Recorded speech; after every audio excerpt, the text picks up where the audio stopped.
இந்த கலிமாவிலே இணைந்த சகோதரனாக வாழுங்கள். அவர்கள் எந்த நிலைமையிலும் போகிறார்கள், அவர்கள் எந்த கொள்கையிலும் இருந்து விட்டு போகிறார்கள்.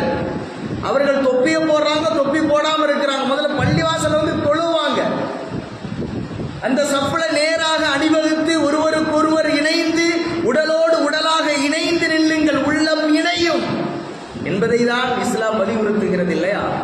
எனவே நபிகள் நாயகம் ஸல்லல்லாஹு அலைஹி வஸல்லம் அவர்களுடைய வாழ்வியலை நாம் பின்பற்றாத வரை, அல்லாஹ் சொன்ன இந்த கயிறை நாம் முருக பற்றி பிடிக்காத வரை இன்றைக்கு நம்மிடத்தில் பிளவுகள், பேதமைகள் இருந்து கொண்டே போகிறது. அதற்கு ஒரு முற்றுப்புள்ளி வேண்டும்.